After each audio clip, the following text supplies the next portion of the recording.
This is the Classic Auto Mall Show. Broadcast from the studios inside the Classic Auto Mall in Morgantown, Pennsylvania. Just 1 hour west of Philadelphia at Pennsylvania Turnpike exit 298. Featuring nearly 1,000 classic, vintage, and barn-find vehicles for sale under one climate-controlled roof. Now, here's your host, Classic Auto Mall president and the man with all the toys, Stewart Howden. You know, we may have to change that intro for Kathy to have all the toys. She's got a new toy coming. That's right. Yeah. Aston Martin DB. Nice. In what color? No, it's actually not a DB. It's a V8 Vantage. Oh. Roadster. In DBR9 Racing Green, which is the color that Carroll Shelby in 1959 won Le Mans. Ooh. Which we'll talk about here in a minute. Okay. Because I had it on my little list here. Can you hear me? Yes, I can hear you. Okay, Why? good. You keep looking at me like... I know, I can't hear Are you myself. saying that... Are you... That's good. I'm really good at that, right? That'll look good on YouTube. Yeah, that'll be excellent on YouTube when it looks like we're talking about things we don't know what we're talking about, which would not be unusual, right? So anyway, That's right. Show number 131. Here we are. Man, we've done a lot of shows. On our way. Yeah, it's we're going to go terrestrial soon. Is that even the right way to pronounce that word? That is the terrestrial. Right terrestrial. Terrestrial. Land-based. We're going to be land-based. We're going to be actually on a radio station, which is WDB 860 AM. WWDB 860 AM in Philly. No, Bala-Cynwyd, right? Well, it's Philadelphia. They call it Philly. Yeah, Bala-Cynwyd. One Bala is the our home base, if you will, yeah. but we broadcast out of Morgantown, of course. Yeah, because we have our own studio here. That's right. We built our own studio, which we couldn't have afforded to do 20 years ago. We might have nicer equipment than WWDB. Now, quite sure. I'm sure they have very nice equipment. Well, They do. Absolutely. they do, and they're excited to have us on, and we're excited to be there, and it'll be another little sidetrack adventure to what we're doing here, and if it works, then it may lead to other opportunities. And you come up with a name like, what would David buy? Right. What would David be? WWDB. Yeah. We need a name for the D. To come up with I think so. DB stands for something I can't say on the radio. Decibel. And the second word is bag. Well, my first name is Donald, so we could go, what would Donald buy? Is it? There you go. Yeah. See? What, your first name is Donald? This is 131 shows. Breaking news. I don't know. Hit something. Hit a drum roll or fanfare. First name is Donald. My mom always wanted me to go by Stewart because she was afraid, which is my middle name, because she was afraid of all the nicknames that would be made up by the name Donald. She really thought that one through, didn't she? Because there's not stew and what's the beef stew and all the different things that you can make out of stew. But that was nice of her to do that. Well, she was thinking of me. So. I mean, I'm named Jan, and it's like people are like, I'll go to the drugstore and they'll say, "Well, what does she need?" No, she is me. She or me, a boy named Sue. You could go D.S. Howden, he goes J.R. Russ. You could D.S. Howden. I used to go D. Stewart Howden was the way it was. Used to be on my business card. Yeah, I don't like that. Because you never know what to call somebody. Right, because hey D. What up, D? Yeah. Anyway, great week in the sales department. Where did cars go? Did you say? Did you ask? I don't have to ask anymore because it's just it's sort of a beautiful segue. It's just such a segue that we've done this because we're doing terrestrial radio. That's right. So anyway, from the last week now, because last week we had to do 2 weeks of sales and it was 13 pages and it took me about an hour to read all the way through it. And I think I got a couple of them wrong. So anyway, last week, Nottingham, Pennsylvania, Coon Rapids, Iowa, Punta Gorda, Florida, Philadelphia, Pennsylvania, Holland Patent, New York, never heard of it, Boothell, Washington, Yardley, Pennsylvania, Fairhaven, New Jersey, Easton, Pennsylvania, Lindenwold, New Jersey, Nazareth, Pennsylvania, Milton, Pennsylvania, Coatesville, Pennsylvania, Elverson, Pennsylvania, Sacramento, California, Koppel, Texas, the Czech Republic. I don't know the name of the town. Wow. And Elverson, Pennsylvania again. So that was 6, 7, 8 states, one foreign country, and I believe Lindenwold is where the Hindenburg went down. Oh, in Jersey. That's in New Jersey, I think so. No, wasn't Lindenhurst? Lyndhurst. Look that up. Lyndhurst, yep. Lindenhurst. Oh, not Lindenwold. Okay. Yeah. So. No, and I believe the Czech town is Ležmuzelbruch. Yes, it is. Good one. Yeah, that's exactly what it is. So anyway, thanks to the Pat Travers Band for our theme song. We love hearing that. If you get a chance, go check them out. Their information will be at the tail end of the show when we talk about the thank yous and all that stuff that we do at the end of the show. And we talk about where you can find Pat Travers' information, which is pattravers.com. And maybe we can get Pat on the show one of these days. Or maybe we can do a show that's maybe music themed. Maybe. That's another artist we could include. Yes. We could certainly do that. So, hey, if you hadn't had a chance to sign up for our newsletter, we send it once a month. Go to classicautomall.com, and there's a tab to sign up for our newsletter, and we ask for your name and email address, and that's all you need. And once a month, we send a newsletter. Every once in a while, we might send two. Like if we were going to do an auction or something like that. Special edition. But for the most part, we'll send 12 a year, one every day. On the 15th, we send it, or we try to get it close to the 15th. So it doesn't always work out that way. You hold your own deadlines. Well, yeah, I make deadlines, and then I wonder, I don't have to honor this because it was my deadline in the first damn place. Right. How many cars do you think we got in inventory? And it's going the wrong way. Is it? Yeah. I'm going to say we had 1053, so I'm going to say 1020. Oh, not bad. 1026. Yeah. We have an inventory. And don't misinterpret this, folks. This is not a bad thing. Right. This is a good thing. Yeah. We had a few, maybe just borderline of too many cars in the building. We had quite a few, and it was a little difficult to get around. And you still need 3 hours to see everything. You really do. 1026 to 1053 is still a big day to come out and check out the cars. Absolutely. If you're coming out on Saturday, come directly at 9 a.m. Exactly. Because we're kicking you out at noon. Because we can. We do. And we do, because we're tired. It's been a long week. And you know what people don't realize is that so much of our business is online. I mean, all the guys go home, but they don't go home and walk away from the business. They go home and answer emails at night and answer emails on Sundays, because if you don't, you're going to miss a sale, or a guy's going to buy a car from somewhere else. And so, these guys are working 24/7. We just need them to get a break and get out of here for a day and a half or so, just to kind of clear the head, because Mondays are borderline psychotic. Right.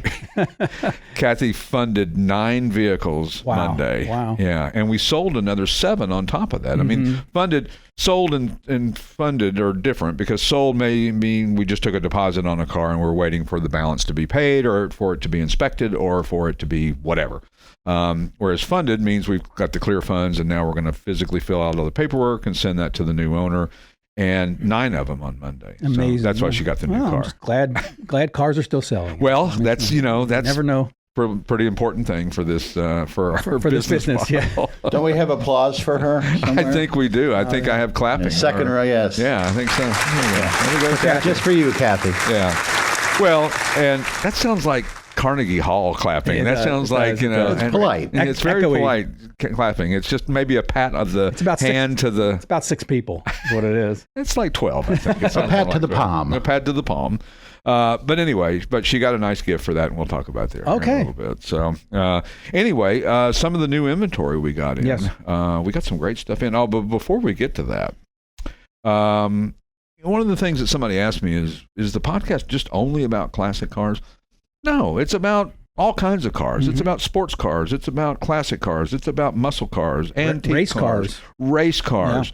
Yeah. It's about new cars. We talk about stuff, stuff that you need to know, common sense type stuff that it's nice to know, that people don't always think about in the new car world. So we're a little bit of everything automotive, and it's not just, one segment or pigeonhole of what we do. Sure. So we try to talk about a lot of different things, and I think a lot of people, I don't know if they like that or they don't like that. Well, we also talk about car accessories. We talked about deer whistles last week, and we could keep doing that. We could do a segment each week on a different like accessory. Yeah. Oh, yeah. We just go through the J.C. Whitney catalog. Or the Pet Boys. Or Pet Boys, and pick all the things that we want to do. Anyway, some of the new inventory in this week, not in this week, but recently, the 1970 Plymouth Barracuda hardtop, the white over black, it's unmolested, meaning that it hasn't been monkeyed with, is what we mean by when we say unmolested, that it hasn't been painted or done up or redone the seats or redone the carpet or redo whatever. It's basically untouched and in mostly original condition. It's got its numbers matching.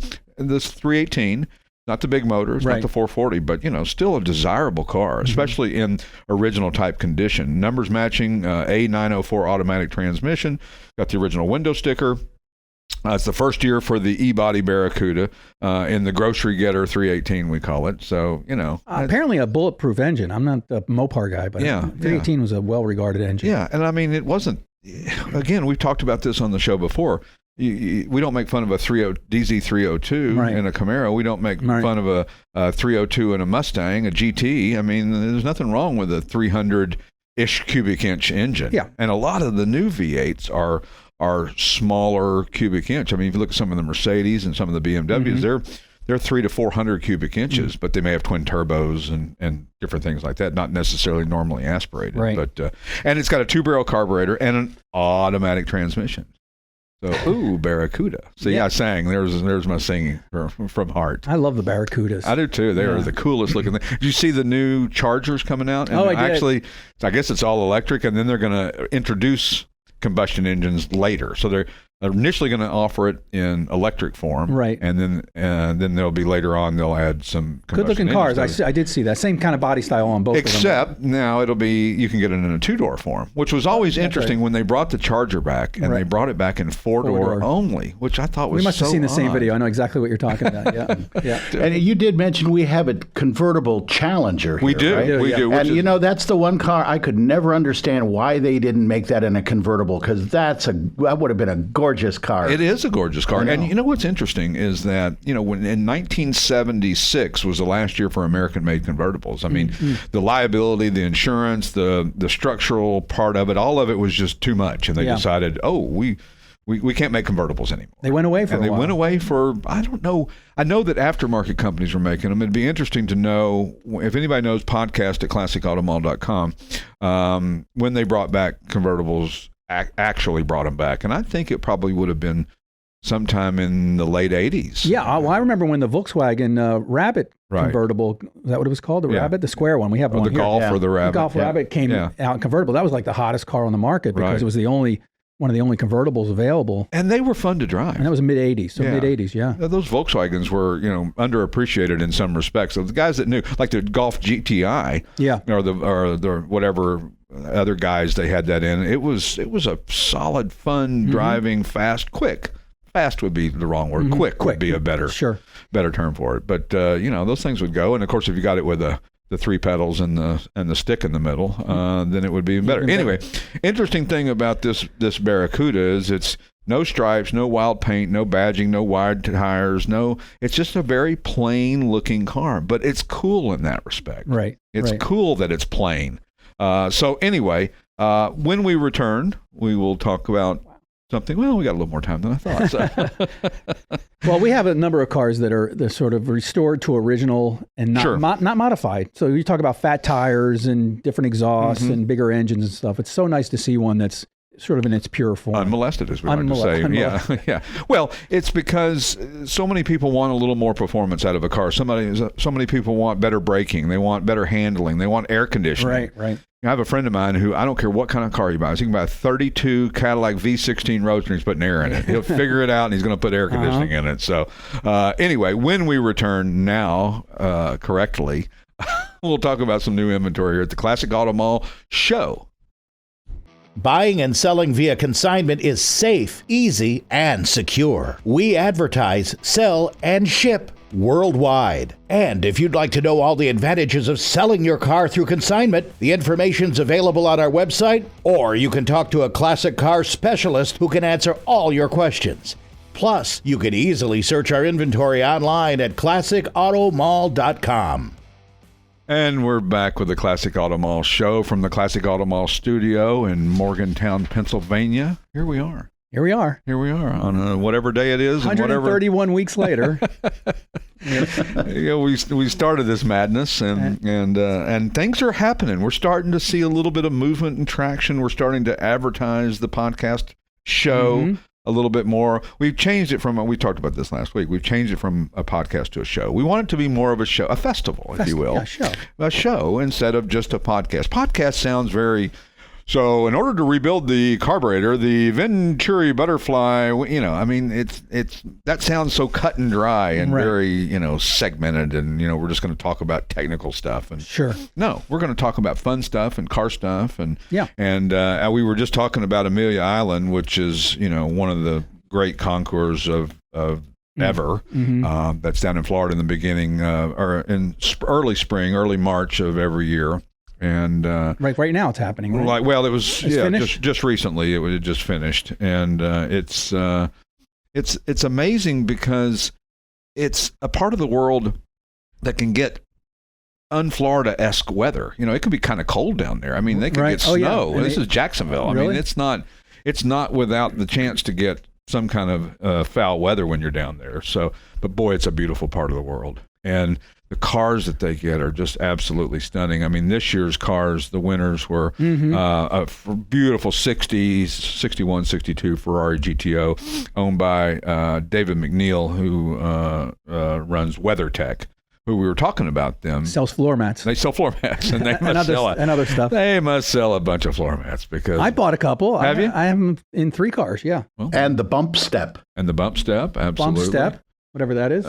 It goes on your trailer hitch so that you can use it as a step to get in, and it just plugs the hole in the trailer hitch. Do they sell those things that New Yorkers have to put on their bumper, the rear bumper? That's what. That flop. Little flap things. Doesn't that stink? Doesn't that stink to live in a place? If you're not a good parallel parker, or you're a good parker, but somebody else back bumps into you. Or there's just no space to park, and you have to squeeze in. And people just bump into you in New York. I mean, there's no question. You don't want to drive a nice car through there. I mean, you just don't. I'm sorry. That's why they all have the diapers on the back. Yeah, they got a diaper on the front and the back. Because, those guys will just, I watch cab drivers, you're riding with them, and they're just edging into the car next to them, and they're not, okay. We're not against going on at WNBC in New York with the show.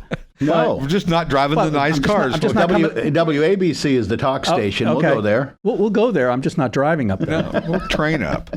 Yeah, right. I'm virtual. I'll just send you the file. Sign papers online. Well, Shout out 77 WABC. There you go. 770? Yeah. So anyway, back to the Amelia Island Concours d'Elegance, won by a 1962 Ferrari 250 GTO, shown by David MacNeil. And that was the winner of the Concours. They have 2 classes there. Right. They had the Concours d'Elegance and the Concours de Sport. Yes. And it won the Concours de Sport, and then the Concours d'Elegance was won by a 1947 Delahaye Cabriolet that was stunning, owned by our friend Dana Mecum. Oh, okay. That's Mecum Auctions. No kidding. Yeah, and it's a beautiful car. But some prototype won something down there. It was like a Chrysler crazy car, and it was a prototype, one of one. It's like a coral-colored car, and it was fascinating. It had so many curves and lights and stuff, and I thought it won the whole thing, but I guess I'm wrong. You are incorrect. I am correct. Yeah. You are incorrect, sir. Incorrect, sir. So they had a nice turnout down there, apparently, and the weather was nice, and got a little bit of rain on, I guess, Saturday, and then early Sunday, and then cleared. You know, you live and die by the weather. I mean, same thing with Radnor Hunt that we have here. I mean, they went 23 years without rain, and then the last, 3 years or maybe 23 years, I don't know.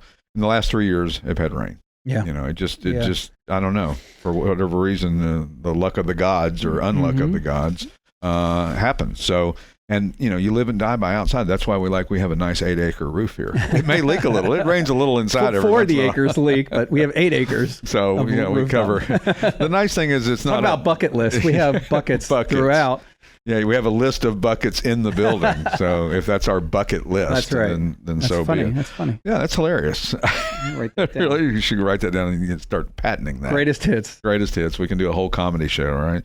Other new inventory that we were discussing before we went to break is the 1932 Ford Model B Roadster. This thing is nearly flawless. It is so spectacular. And, not often do you hear that about a 1932 Ford, unless it's a custom or a hot rod or a street rod. This has been taken a little bit of liberty. It's got a 3-speed manual with overdrive on it. It's got a 201 cubic inch inline 4, but it's been modified and done up different. It's got power brakes, non-factory leather interior, but this thing is really nicely done. And it's one of those ones that it's kind of a resto mod, but it just, what they did to it was make it more enjoyable to drive. They gave it power enough so it can go down the highway. They made it so it was, it would stop and run and easy to steer. And it's got an amazing just list of things that are done to it. So it's a car that you could easily walk past and not notice because it looks just like any other 32 Ford Model B until you actually go, oh, look under the hood. It's one of the few that we have the hood open. Right. Yep. It's behind. It's by the ropes, the velvet ropes. I think this is one of the first cars I rode up. Oh, really? It was a challenge, but it's a beautiful car. Absolutely. Beautiful car. You know what the ropes are for, don't you? Do you know what the ropes are for? Keep the cars in?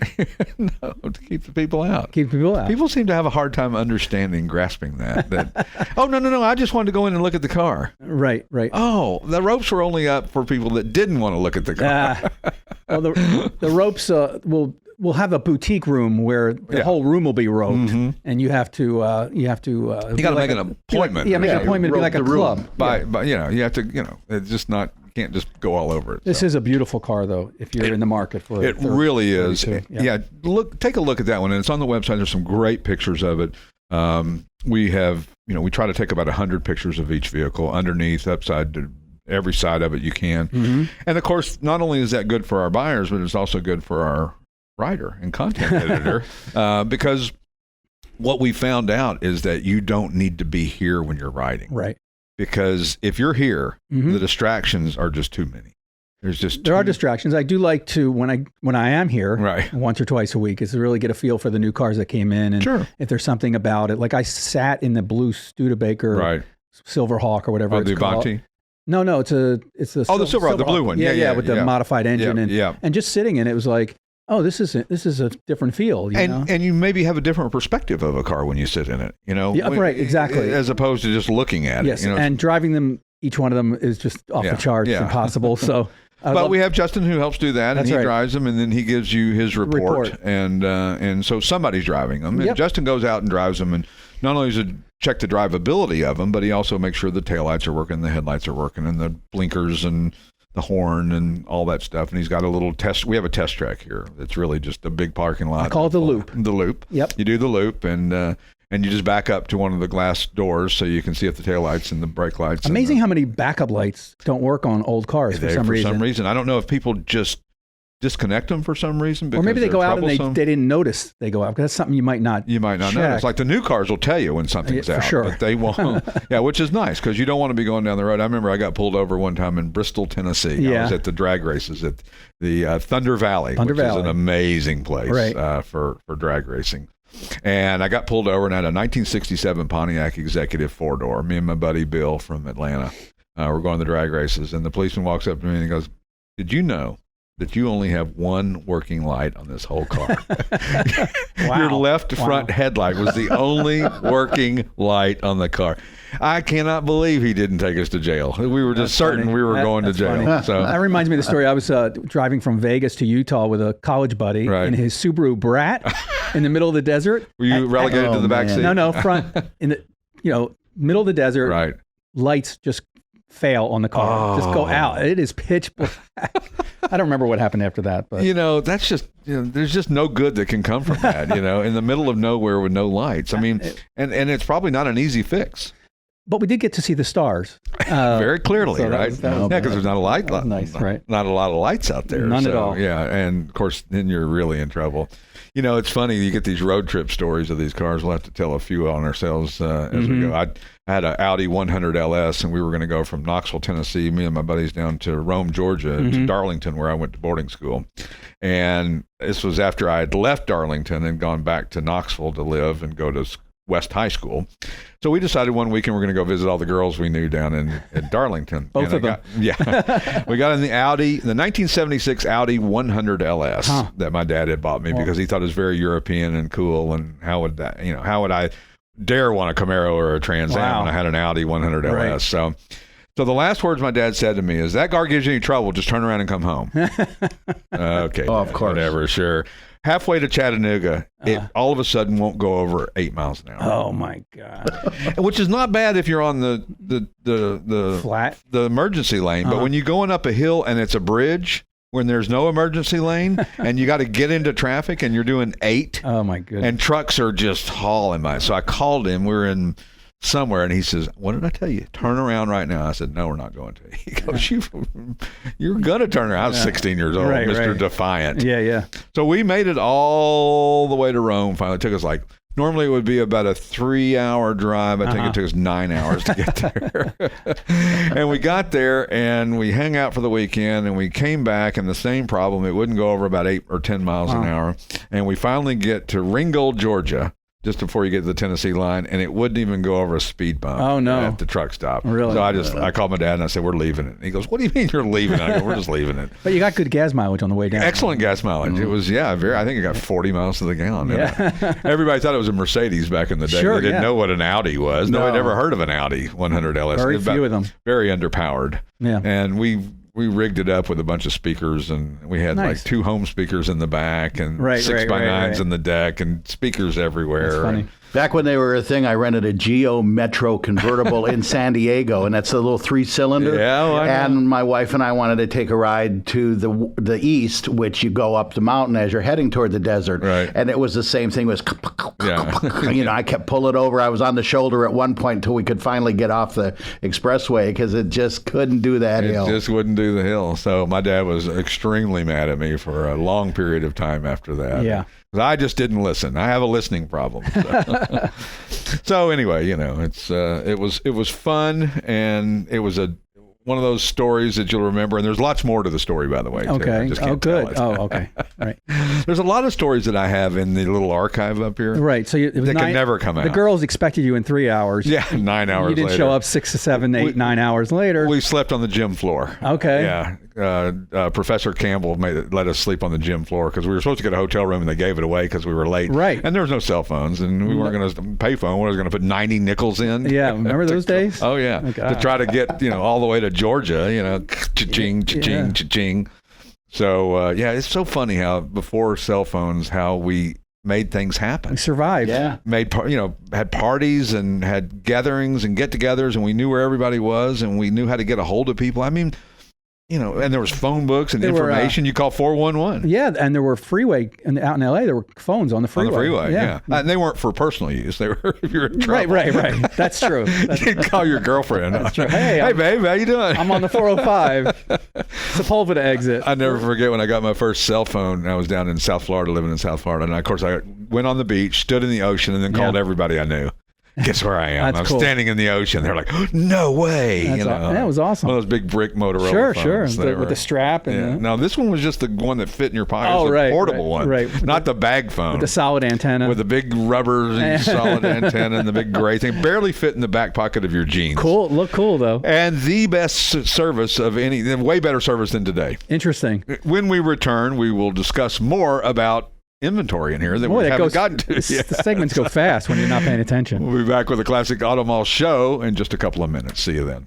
Whether you want to buy or sell a classic, collectible, or special interest vehicle, you need to visit the Classic Auto Mall website for more information. If you're looking to buy, you can easily search our inventory of more than 1,000 vehicles on the web at classicautomall.com. And we're back with the Classic Auto Mall Show from the Classic Auto Mall Studios. If you get a chance, go to our website, classicautomall.com. Got all the stuff about any auctions we may be doing and events that are going on here, car inventory.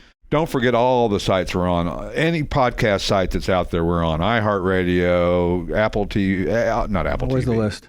It's somewhere. It's every podcast carrier. Known demand, basically. Yeah, and terrestrial. Terrestrial. You can go to Buzzsprout. Some we've never even heard of, but they're here. And it's like, I didn't know they had Pocket Cast. Yeah, are we on there? Well, we must be. Yeah, that happens a lot. That happens a lot with our classifieds that we put out on different sites. Like there's other sites that will pick up classifieds from Hemmings.com or ClassicCars.com and put it on their site. They're not trying to be untoward. They're not stealing our inventory. They actually put our same contact info, just trying to drive traffic to their site. That's right. And of course, then you got all the auction sites, not only the live auctions, but the online stuff. Bring a Trailer, and Hemmings does that as well too, and Cars and Bids, and it's so many. It's so much to keep up with. A lot of cars out there. I'm really surprised how many Bring a Trailer's got 1 million. We got 1 million cars here. It's just Bring incredible. a Trailer is close to closing in on selling 100 cars a day. Wow. A day? Yeah. Wow. Yeah, that's a lot. I think they did 6 million last week. I mean, it's a formula that works. Seemed to be working. Really has worked well. I think that its best days were early on, only because it was more organic. It was more it was more kind of run by the people that made comments on it, was more the control. And it wasn't always auctions. It was just cool stuff that they liked, the guys that founded it. And so it's become more of a business, which, what do you expect? It was successful. Sure. Successful businesses become more corporate structured and things like that, and it's inevitable. It happens. And then there'll be a newcomer who'll come along who will do it the way they used to do it, and maybe it'll work, maybe it won't. But classic cars are like going nuts. I cut the cable a couple of years ago and went to Roku TV, is the one I have. I was flipping around the other day, and Roku has their own channels, and I came across Torque Channel. Good name. And they were running the Barrett-Jackson auction. Right. And, I had to look it up. I think you looked up and had some information on it, right? Yeah, I think they have like 16 channels on the Roku, one of them being the Torque channel. And it's, high-octane world of custom rides and adrenaline-pumping experiences was their tagline. But it's like a version, I guess, of Motor Trend TV or the old Speed Channel or Speed Vision. What happens, it seems like, with the television shows, like Speed Vision, initially when it came out, Speed Vision would run video of the 1959 Le Mans race, or video of 1988 at Brands Hatch, or 1991 at Road Atlanta, the IMSA race. They would run a lot of cool old racing footage and old racing documentaries, and then as it slowly evolved, it became more and more about deadline and build shows. Right. And then Barrett-Jackson was on there for a while, but then it just became all build shows with a deadline. We've got to get this car to Vegas in 36 hours, and, we hadn't even started on it. Right. Well, maybe they would like a little talk show. I would think a little talk would be goody good, And, hi there, Torque. Shout out. Yeah, shout out to Torque. Shout out to Torque. Torque. TORQUE. Now, there's a Torque show by, who's the racer? And, never mind. Derek Bell. Justin Bell, Derek Bell. Yeah. And the other guy. Tommy Kendall? Thank you. Wow. There you go. Just like, you are. It's like a steel trap up here. Car encyclopedia. Skipped the Adderall this morning, but anyway. We couldn't tell. They have a show called The Torque Show, which is different than The Torque Channel. Yeah. And the Torque Show also, they do a show at Pebble Beach when they do the Concours d'Elegance at Pebble Beach in August.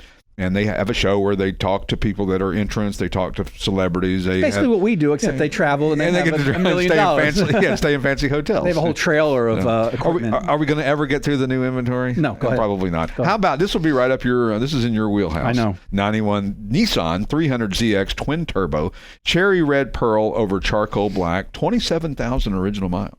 Somebody put it away. 3-liter twin turbo V6. These cars back in the day were the stuff. Oh, yeah. They were really it. They were the twin turbo.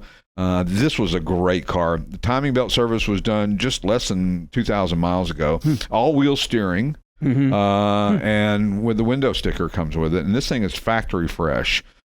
This thing is really, really nice. I really like this car a lot.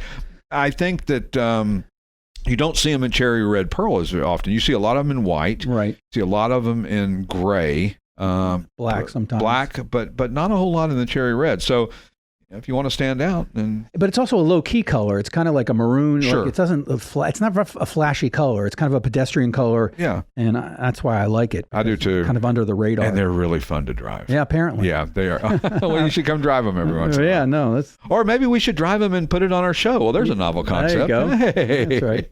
But anyway, other new inventory. I said anyway again. Other new inventory, the 41 Cadillac Series 61 Sedanette. I love Sedanettes. I think they're so cool looking. But this one's flame red over dark red. It's got like an early 90s, late 80s Cadillac interior. What's a Sedanette? It's a car that's like a coupe. It looks like a sedan, but it doesn't have the back doors. Oh. So a Sedanette is... We don't use that term anymore, but... It's not used in any... So it'd be like a two-door post, basically? Kind of, but it could almost... Well, didn't Mercedes come out with a CLS, which was the four-door coupe? They called it, because it didn't look like it had back doors. So it's kind of the opposite of it. It actually had four doors and looked like a coupe. This has two doors and looks like a sedan. So a sedanette, right, if you will. 700 R4 tranny on a 350 cubic inch V8. This one is a magazine cover car. Full custom interior with this thing. I mean, this Cadillac interior is amazing. It looks like what you'd expect from the early 90s. And really a cool car and a great body style. If you've never seen it, go to our website, classicautomall.com. You can't miss it. It is. The back of this car is epic. It really is. It's got the coolest look to it ever. It's just very streamlined, and it's like if you were a little kid, you'd want to slide down the rear fenders. Right, exactly. They're just that big. Yeah, 100%. So other new inventory, how about the 1977 Ford Granada two-door sedan? Yeah. Cream over cream.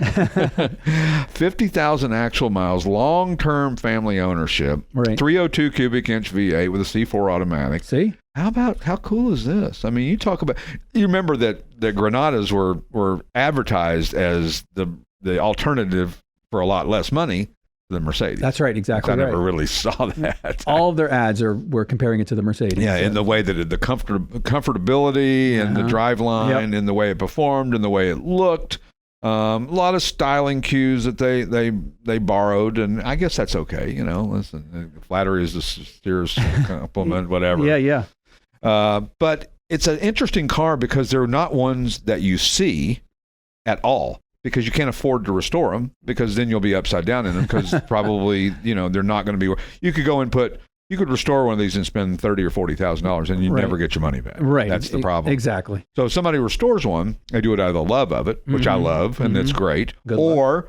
They maintained it and held it for all these years and didn't need to restore it because it's been so perfectly maintained for all these years. But they were everywhere, and they were used, and they rusted out, and they just broke down, and so there are not many left in this condition. No. And it's really neat to see a car like this. I like seeing cars that you don't see very often, even if they're kind of in the plain Jane category. Absolutely. So, and last but not least, the 1938 Plymouth P6 convertible coupe, battleship gray over camel tan. Great color combination. Love that charcoal gray with a tan interior. Known history, we were built 201 cubic inch inline six, largely original, mostly original car. Yes. You can drive this thing anywhere, though. I mean, this thing, it went on. They just took it on a 2,000-mile trip. Right. Think about taking a 1938 anything on a 2,000-mile trip. Seems like a long way to go. They really put time and energy into the drivetrain. Yeah, and they rebuilt it and redid the brakes, and it's one of those cars that its performance is better than its looks. For sure. It needs to be restored. It needs to be redone if you wanted to go and win, awards. If you wanted something great to drive and enjoy and not worry about it breaking down on you. Yeah, and then you can pick the color that you want if you want to paint it. I mean, but the mechanics have been gone through and done, so half the restoration is over for you. Yeah, and usually that can be the hardest part, or sometimes it can be. Not usually. Sometimes it can be the hardest part is figuring out what color you're going to paint it and all of that good stuff. But the engine and the electrical and the drivetrain can drive you crazy restoring a car. I mean, especially the electrical, especially on these older cars. Sure. You can chase your tail for, and it's not like the electronics they have on new cars. Right, it's not like they have heated and cooled seats, armrest, and center consoles. I mean, these things had very, very small, minor electrical things, but the gremlins can be there. That's right. That's right. And it won't tell you on the dash where to find the gremlin. Where to look. And you can't even plug in one of those OBD2 whatever. Not at all. Because it first of all, there's nowhere to plug it in. You literally have to grab a wire and trace it through the car and see if it shocks you, then you know that you found the one that's still working. If you're looking for a short, you physically have to look for it. But isn't it funny how with such little bit amounts of wiring that they actually they can drive even the most seasoned mechanics crazy sometimes with electrical gremlins and all that good stuff. Yep. So anyway, that's some of the new inventory in the that we've taken in recently. And of course, we've slowed down a little bit on consignments only because of the weather. Right. It hasn't been the snow. It's been just precipitation in general, which we've had way more of this year than in the past couple of years. So I think that's why our inventory is going down a little bit, because we're selling like crazy. A lot of cool stuff coming in, though. We'll go over more next week. But it's hard to keep something around that's so desirable than some of the stuff that we get in. People don't always see the inventory that we have. If you don't go on our website on a regular basis, something can come and go before you've even had a chance. If you go on every week, it's true. Well, you've missed probably 3 cars that probably came on and sold. Some of these 6100s, something in the 6100s came in the last 2 weeks. And some of them are selling. They're selling. I mean, we see that all the time. And so it's probably the good write-ups. I think it's why so many 6100s. I don't think that the guy writing them should get some kind of kickback or something. I think he does, but some great cars coming up, and do check the website because every day a couple more come up, and it's fantastic. Yeah, I mean, we can put a car on Monday, and by Friday, it's not only sold, it's gone. The guys picked it up, paid for, got the paperwork. Bye-bye, birdie. I'm really surprised. I think there was an Imperial that sold recently. Yeah, it was gone a week. Yeah. A week. And it was a great car because it was one of these Survivor ones. Right. You never see them on the road anymore. It was ubiquitous back in the day, and it just was gone. Somebody was looking for that car. And sometimes the right guy at the right place at the right time finds the right car. And sometimes it takes longer. I mean, we have cars that sometimes here that took 2 years to sell. Yeah. No rhyme or reason why. They were great cars. They were fairly priced. They were in the right colors. They checked all the right boxes. Just didn't find the right person for whatever reason. I think it was the 300, not the Imperial. Right. The Imperial, the green Imperial, yeah. The Green Hornet car is still here. That's what I expected. That is a cool car. It's a very cool car. But, just the ones you just expect. Never know. Just never know. When we bought a house one time, the guy said, man, I've had this thing on the market for 3 years. I go, if I'd have seen it 3 years ago, I'd have bought it that day. So it just happened to be circumstance that it took 3 years to sell it, or I could have seen it 3 days after they listed it and I would have bought it. So in a related story, yes, my first Cyclone is up for sale. Oh. I think, and the guy won't get back to me. Right. Or really, I think it's not a scam, but he's like, he might be inundated because he priced it right. Right. It's 2-3 owners since I've owned it, but it was my first truck. Are you trying to buy it back? I would just want to talk to the guy. See how it's doing. Yeah. Just see what's going on. What's happening with the Cyclone? We have a Cyclone. Yes, we do. We talked about it, do. I think, last week or the week before.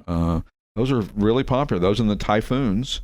Super hot. Both GMC products that were introduced to be performance demons in a time when there was no performance in SUVs and pickup trucks at all. I mean, what year was the Cyclone and the Typhoon? Was the Typhoon first? No, Cyclone was first in 91, and then 92 and 93 were Typhoons. And they're a little different between the 2 years. They were really the grandfather of the performance SUVs that you see now, the Trackhawks and the SSs and things like that. Those Trackhawks are crazy. Oh, yeah. I mean, that's nuts. That's some serious power in a Jeep, Yeah. And they've had a good run. I mean, they've sold quite a few of those. I think that was probably a huge success for Chrysler and Jeep and et al. And Jeep had this 5.9 Grand Cherokee in the late 80s. I think it was even before the Cyclone, and that was kind of a hot, that was pretty rare thing. I tell you, the Grand Cherokee, people make fun of them, but they were some of the greatest cars that Kathy and I ever owned were Grand Cherokees. We probably owned 3 or 4 of them and absolutely loved them. They were fantastic cars, never gave us any trouble, and just fantastic. So when we return, we'll discuss a little bit more inventory and things that are going on in the car world. We'll see you in a couple of minutes. Classic Auto Mall Show. Buying and selling via consignment is safe, easy, and secure. We advertise, sell, and ship worldwide. And if you'd like to know all the advantages of selling your car through consignment, the information's available on our website, or you can talk to a classic car specialist who can answer all your questions.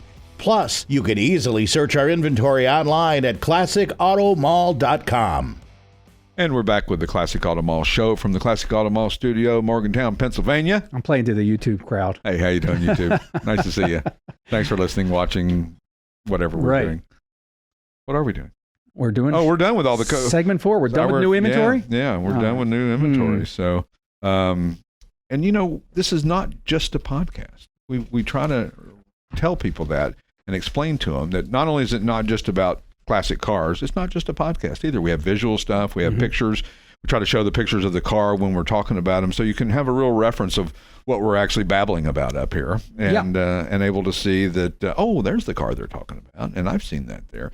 But don't hesitate if you see something you like on our website, because as we said, they can go really quick, and it sounds like salesman talk when our guys will say to you, look, you're going to miss it. Don't miss it. I do. I hate saying that to somebody. So you just never know. Somebody will come in on the weekend and it'll be gone by Monday. Yeah, and then they're kind of mad at you. Yeah. Like, well, where's the car? I told you I was coming in on Tuesday. I've heard a number of times people say, I should have pulled the trigger on that car. And then we sell cars to guys who say, I'm just going to take that car. I'm not going to argue and dicker on price because I know that I've missed them and I keep missing them. Exactly. And I don't want to miss them anymore. That's true. So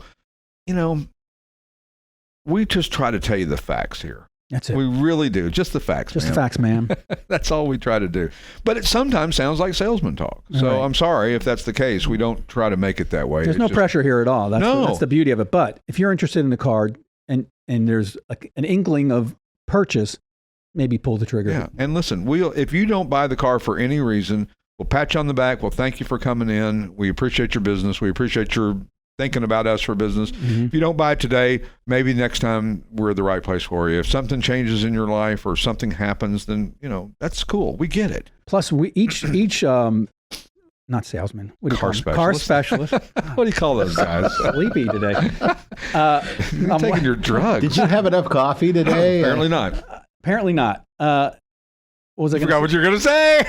Oh man, we all keep a database. So if you come in and you're looking for a particular car and it's not here, or something like it just sold and you missed it, then we'll put you on a database and it'll sort of flag us to when one does come in. And if you can get in, we'll notify you that one's in the pipeline to be on the website. And once it hits, if you're interested in it, you have not first dibs, but you have noticed that it's here. We have a lot of guys who show up here, and the first place they go is back into the, that's to the right. photo booth area That's right. and the check-in vehicle intake area, because they want to see, well, maybe there's something here that's, priced on the money that I've been looking for, and before it gets out on the market, I can make an offer on it. And we have sold cars before they hit the floor. I think we've probably, out of the 4,000 plus cars we've sold since we've been here, I bet you we've sold 200 before they even went on the floor. Right.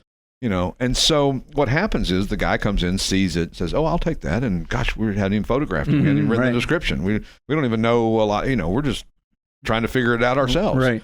So we kind of figure it out with them, and that's cool. So that works for us. It works for us. Listen, we prefer them to be here shorter than longer, but we'd like them to at least be on the website. So at least you can say, we earned our keep, We if had you it. will. Yeah, we had one of those. Well, you got to wonder the guy that's selling the car that we call him in a day and a half after he brought the car in to say we got an offer, and we're like, well, wait a minute, I'm not ready. I needed to ease into this. It is shocking. Yeah, it can be shocking to people. So, and shocking in a good way, especially if you need, if you're selling your car because of a need. Right. Sorry, gosh, where's that? it's in here now, but it doesn't run you anymore. Do I have to point to you and I'm going to? No. Okay. Yes. All right. Let's do that then. We'll mark it. So you'll never guess where I'm going next week. Oh my Lord. You're going somewhere. Amelia Island. I'll be doing. We're still doing the show next Wednesday. Oh, we are. Okay, good. But next Thursday we're going to Nashville, Tennessee, Keystone, Colorado. Whoa. Go skiing. Okay. And museum. There's a museum there. Yeah, the Gateway Museum. Gateway Museum is there. Awesome. Yeah, and we're going to go to.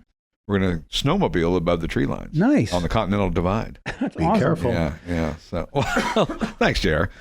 Be careful. You better watch out for those, wildebeest. Low branch, it'll get you. Well, the last time Kathy and I skied, we didn't wear helmets, and our kids, we're going to meet all our kids and grandkids are going to meet us out there. We rented a house, and they're all like, "Well, you have to wear helmets now." I'm like, "No, you don't." And they go, "Yeah, everybody wears helmets." I go, "Well, okay, but I'm not everybody. I've skied all my life. I don't need to wear a helmet." They go, "Listen, everybody wears helmets. You will be like ostracized if you don't wear a helmet." So you could smoke weed and wear a helmet in Colorado. Yeah, that's the new thing in Colorado, right? That's cool. Smoke weed. That's probably why they want you to wear a helmet. I think because you're smoking weed and hit the trees in the area. Right.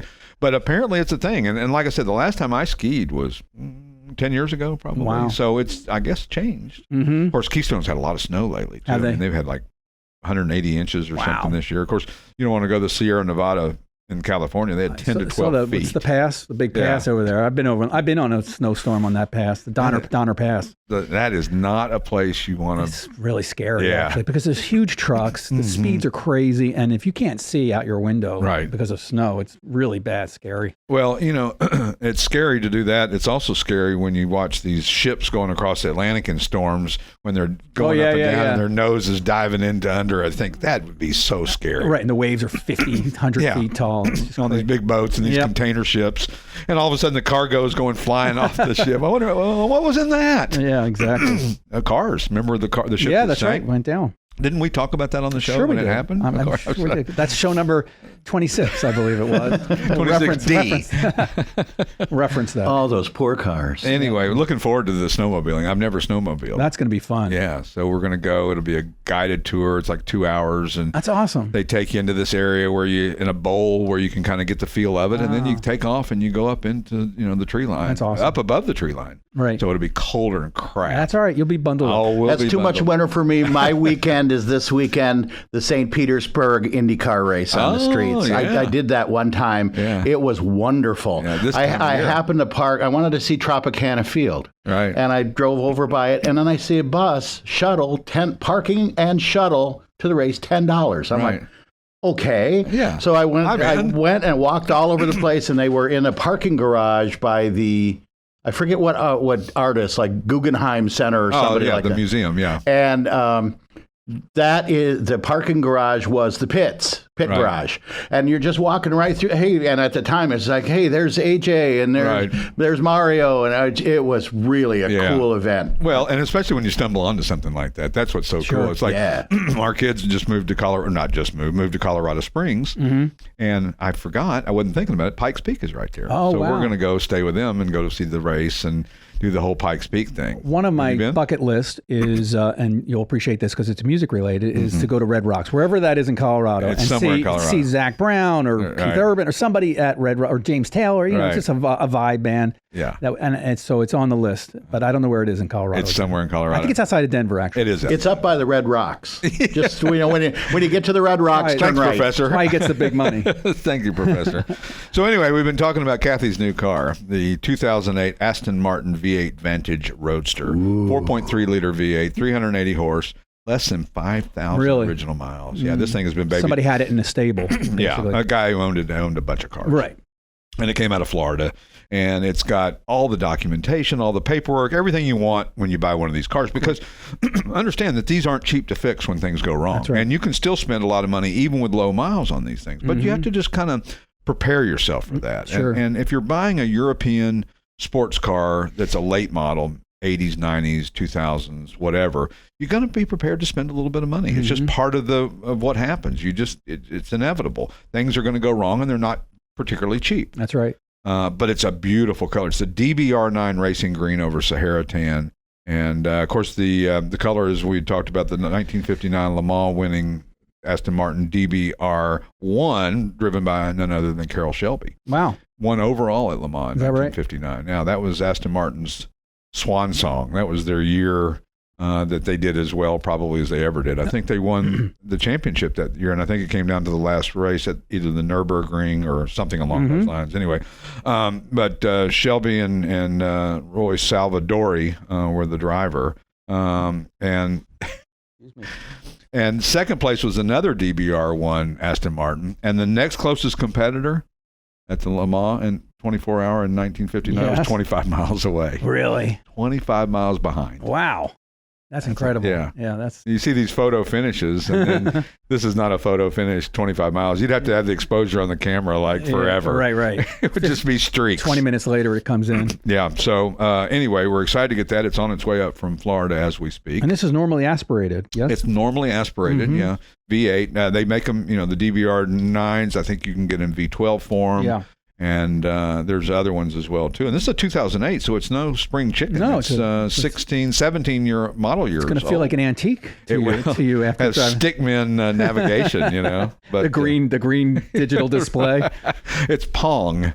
Yeah, Pong style. The Pong style, if you will. That's so funny. Anyway, we're excited about that. So Stewart is not only the one with all the toys. Now it's Kathy as well. Exactly. She's got all the toys now, too. So she's excited, and we, I have a tendency to kind of overpower the picking out of a car, and even if it's for her, and I know it's not right. It's just my nature. I can't help it. Yeah, and that's what we do. I get focused on something, and you just can't get me off of it. That's right. I'm just there.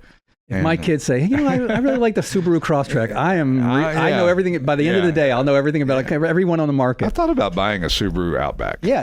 I really did. All-wheel drive, something to drive when the weather's inclement. And I mean, what do we get? 2 snows this year? I know. So it's hard to. It's hard to justify it. Well, it's like wanting to buy. I know I'm going to come back from Colorado wanting to buy a snowmobile. Oh yeah, for sure. But there's a lot of trails and stuff right around here. You could ride your lot until they plow it. Until they plow it. Well, it takes them so long to plow it. They only, it only is got snow on it for like 11 minutes.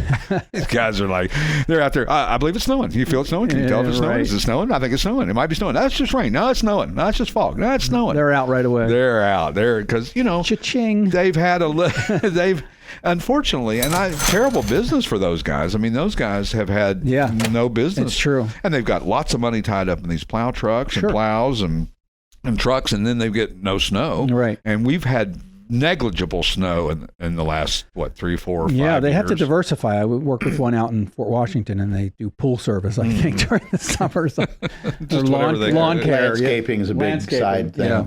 And Formula One has started back. We're excited about that. Drive to Survive. We mean we. Well, we meaning our family.